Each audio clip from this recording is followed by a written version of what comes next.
Van Gogh was cutting off his ear, and today artists are cutting off their dick because it's the only thing they can sell to the rich, tranny dick eaters today. The art world is changing. It's game over. Stop thinking that you're gonna make it. It's all done. There was a time long ago where people would decide to go on a weekend and they would go to the museum and watch Caravaggio for 5 hours straight. Just stare at Caravaggio paintings. Now they watch 5 hours of YouTube. If you go to the museum, you will see children sitting on their phone the whole entire museum long. You will see grown-ups sitting on their phone. This is the only thing that is happening in the art world right now. This is what the Louvre Museum should have done. Invent Insta Louvre, where they have 22-year-old hot women that are dressed up as Mona Lisa making TikToks all day long. That's what they should have done, but now it's too late. And so now we have people that go to the gallery opening just to get some free wine, just to pretend they are meeting people and liking art, and then they go home into their lonely lives. And all of the curators, they know what is happening. All of the curators are creating Insta-friendly art. It's the only art that matters is Insta-friendly art. And so what do we get? We get museums filled with a bunch of mirrors. And then people come and take pictures of themselves in those mirrors. AKA, we have art for 22-year-old hot women to take pictures of their 100 dicks there and then post it on Instagram. And the first picture is them in front of a mirror. And the second picture is them in front of a fucking banana. Just to make sure that the subliminal message comes across. This is the art world of the 21st century. And so you're sitting there in front of your canvas, trying to practice, trying to become better, trying to become the best version of yourself, trying to make something that actually looks good. While in the museums, they just hang a fucking mirror so that people can look at themselves. This is the world that we live in. People want to look at themselves. They don't want to look at art anymore. And then a couple of people will tell me, but Dries, I'm different. I have a unique art style. I paint with my nose. Only AI can't replace me. Okay, look, Pinocchio, you're fucking lying to yourself. Nobody cares about nose paintings in the 21st century. The art world is over. There is no such thing as art anymore. Nobody values art. Nobody values aesthetics. Nobody values creativity. It's game over. All of the blue chip artists, they are getting 15 different quotes from Chinese painting farms that are giving them quotes on the paintings that they want to make. And then they will make those paintings for the cheapest way possible. And then the paintings will be sold to blue chip people who want to avoid paying taxes. That's what the game is. And those Chinese painting farms will replace the Chinese little micro painters with Chinese robots. Chinese manufactured robots that will make the paintings. Nobody is making paintings in the 21st century. None of the blue chip artists are making paintings.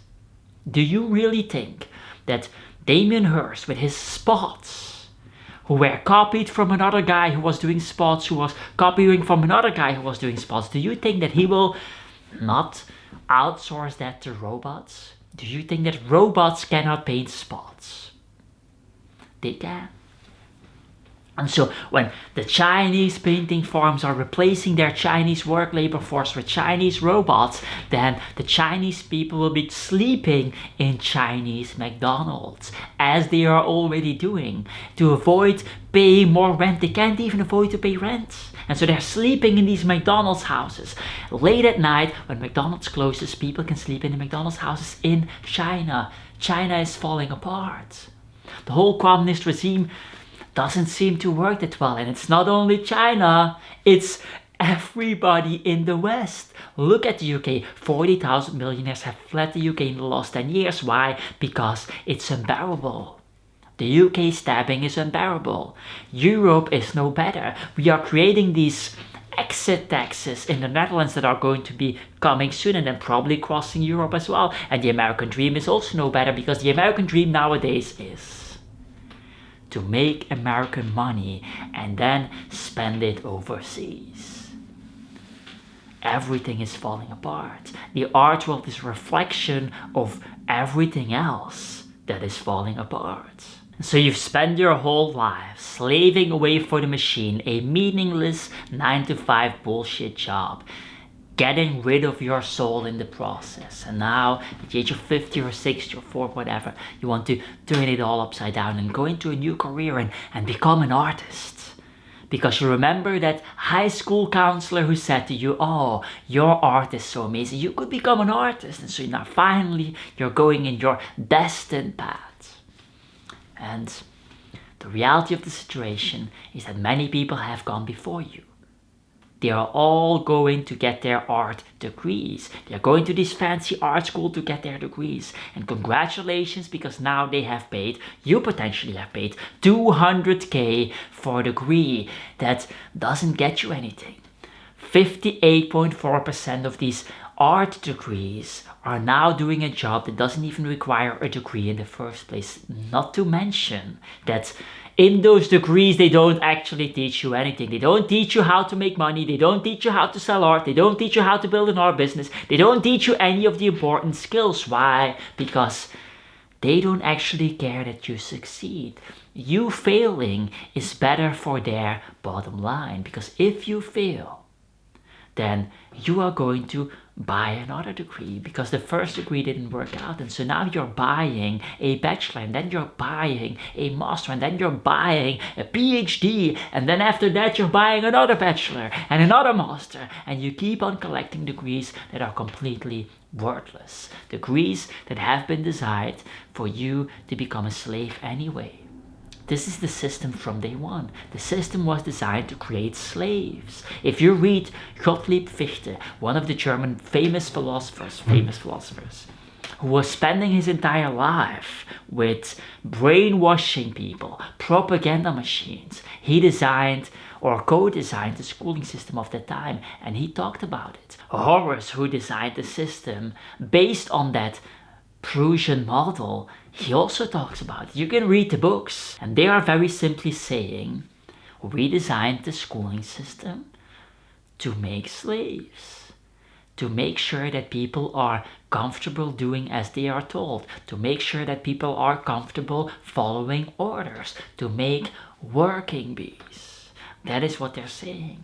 And so the whole schooling system was designed for slavery anyway. It's not gonna do anything. And to be fair, you should have seen it coming. All of those professors in the art school are painting with their fucking nose because they're Pinocchios lying in their ass. That's the art world for you in a nutshell. The art world has become a race to the bottom. Everybody's trying to become a blue chip artist, trying to be featured in galleries. Most of the galleries don't make any money. 55% of galleries are making less than 200K in revenue a year with 2 employees. They are scraping to get by. They can't sell anything. And if you look at the art world and you see these blue chip artists, they are going down under themselves. First of all, the art they make is bullshit. It's mirrors and bananas, because guess what, they don't want to put in any work anymore themselves. Nobody is watching art anyway. People who go to the museums are on their phone all day long. They're watching hot chicks on TikTok. So why would you put in the effort to make an amazing painting? Nobody is doing that, and you see it reflected in the art world. Emmanuel Taco, for example, was selling in 2021, I think it was, painting for almost $200,000. Then 3 years later, 2024, it was selling for $10,000. It's all going to It's a sinking ship. The art world is becoming older, and it's a sinking ship. While you are still making art. You think that you will get a job as an artist, or you think that you will get featured as an artist. You think that you will make it as an artist. The old dream is no more. There is no such thing as an artist dream. There is no such thing as an artist profession. It's all gonna go away. We are living in a post-creativity world, in a post-museum world, in a post-making great objects world. Today, If you would be making a painting that's absolutely amazing, objectively speaking, hypothetically speaking, the best painting ever to be made by mankind, and you would show that painting on TikTok, 15 seconds long, beautiful, and then there would be a girl that shows her work in progress, and she is super hot, 9.5 on 10, and her work in progress is just a line on a piece of paper, then she will get 16 million views, and you will get 5 views. That is the world that we live in today. We live in a post-creativity world. Nobody cares about creativity if they can watch some 22-year-olds on a screen. And the few artists that are making great art, they're not even making great art anymore. They're making these realistic paintings, and then somebody asks them to crop it down on a thumbnail format, and after a while they start to realize, hey, I don't have to make great art. Nobody is gonna watch the art in real life. And if nobody is going to watch the art in real life, then I don't actually have to make it great. If I make super large scale pseudo-realism, and then I crop it down on a small screen, then it's going to look extremely realistic. And so that's what all of them are doing. 90% of those uber realistic painters in real life would look like shit. So you have this world where objects are being devalued in the name of showing them on a screen. The algorithms are allowing us to get away with crap. And if that is the world that you live in, and making crap is faster than making high quality paintings, then painters are gonna catch on. If I can make 15 crap works that look the same on a small screen anyway, why would I bother making something great? And so we live in a post-creativity world. We live in a world where nobody values high quality stuff. And you see this reflected in everything. Recently I bought online clothing, and it looked amazing on the screen. And when it arrived home, it was complete crap. There was no quality. It fell apart. And it was so cheap that it was not worth my time to sending it back, so I just threw it away in the garbage bin. That's the world that we live in. You can't distinguish quality online, and so people are not making quality anymore. And in this no quality world, you are sitting there as an artist. The few of you that are making amazing art, the best art ever. You're making amazing art, and then you're like, let me post it online. What's the worst that can happen if I post it online? I might become famous. And so then you post it online, and what happens? Some scumbag from Bangladesh copies, screens the thing, and then puts it on a t-shirt and sells it without giving you a damn. Art is being stolen left and right. Art of my friends is being stolen left and right, and they can't do anything about it. They cannot sue a Bangladeshi poor boy that doesn't even have any money. So this is the world that we live in. There is no creativity because there is no originality, because you can't defend originality in the first place. You can't defend originality in an AI landscape. It's all gone. But if everything fails, there's always the government to rely on. The big old government that is here to help us out, because governments want the best for its citizens. Governments would never abuse the citizens in any way, shape or form. And so these governments, the good-hearted governments, the best governments in the world, the best people that work for these governments, they're all there for you. And so what do you do as an artist? Well, you apply for the government grants. You apply for the government money, the sweet taxation money that comes your way. This is amazing, except for the fact that it is no more as well.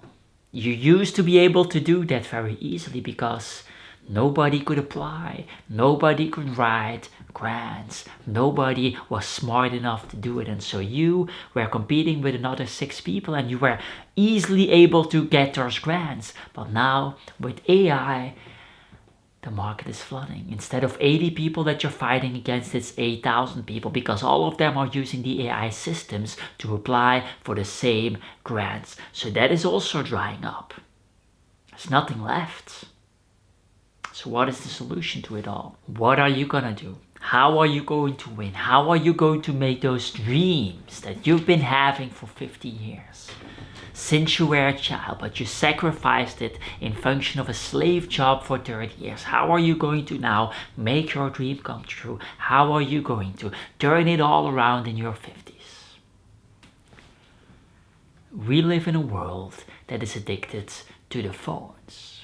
Everybody's on their phone. They're not going to museums, and if they're going to museums, they're going to museums to watch their phone.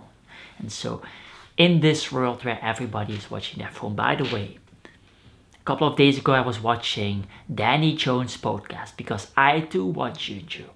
I was watching Danny Jones' podcast where they were talking about some kind of conspiracy where apparently, and I'm gonna paraphrase here, it's all incorrect, but apparently the CIA has known that blue light flickering screens is the most addictive thing in the world for decades. And because they knew this, they started this whole DARPA whatever thing or something. And then these people, like the people who created Google and who created all of these platforms, they come from these like groups that were paid by the CIA, who has done like psyoping the whole thing because they wanted to make sure that the kettle was addicted to the screen so that they could then abuse the kettle and manipulate the kettle and brainwash the kettle and put whatever they had in their mind into the minds of the kettle. And so that's perhaps true, perhaps not, I don't know.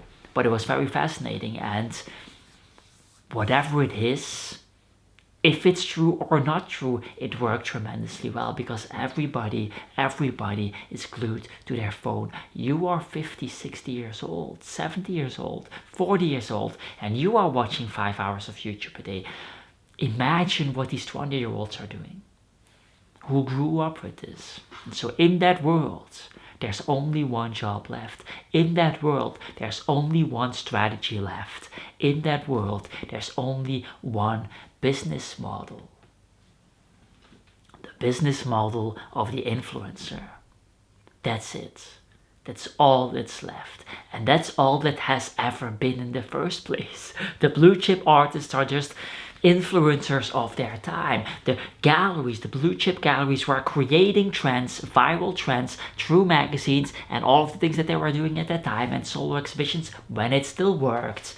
And those were then brands created. It's nothing changed. It's still the same thing, but then just on different platforms. And here's the thing. My very rich friends who were doing millions in Google ads back in the days, 5 years, 6 years, 7 years ago, those same friends are now asking me, hey, is $20,000 for one video with this famous influencer a good deal? Should I do this? Yes or no? That's what they're asking. So all of them are moving from Google ads to influencer ads, influencer paid stuff. And so this is the only way left. That's it. If everybody is glued on their phone, you have to figure out how to put your art on that phone. And I've made a free PDF with all of the virality strategies, all of the social media strategies, all of the psychology strategies that you can use to market your art on the phones of people. It's free, of course, no strings attached, link in the description. And I have another video that is very interesting for people who want to see how the art world is falling apart. It's called Why Artists Will Not Survive the 21st Century, A Quiet Collapse. Link in the description. That said, get the hell out of here.